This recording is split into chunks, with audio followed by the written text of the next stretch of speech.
Giovanni Cappetta, Calabria Oro, Francesco Gallo, Calabria Oro, Francesco Gregorace, Catapolino, Marco Celia, Atletico Catanzaro, Claudio Viozzino, Atletico Catanzaro,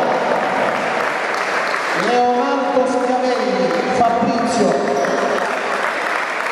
Carmine Russo, Odissea 2000, Marcos Rocia, Odissea 2000, Livio Sganda, Città d'Italia. L'allenatore doveva essere Francesco Menticino, purtroppo per seri problemi familiari non è presente, c'è però a sostituirlo non meno bravo mister Carlo Pepera dell'Atletico Catanzaro.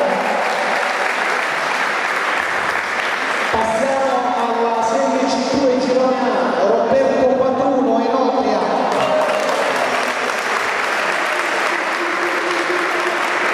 Simon Cameriere, Real Muzzese. Giuseppe Mirante, Enotria. Cosimo Sosto, Reale Mutua. Carmine Grisignano, Magic Games. Marco Metallo, Magic Games. Cristian Sanchise, Soverato. Albert Riconosciuto, Magic Games. Marco Scigliano, Atletico Belvedere. Pasquale Franco, Atletico Belvedere. Antonio Loriggio, Trecconi.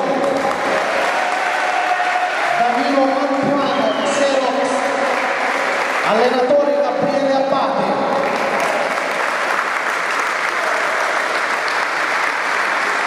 C2 girone B, Cosimo Patiti, Zeffi. Andrea Panuzzo, Ardoro.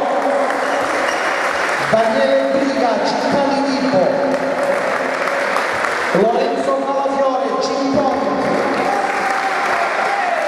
Filippo Triponi, Cimponi. Giacomo Ronà, Zefir. Giuseppe Naso, Brasile Roccella. Antonio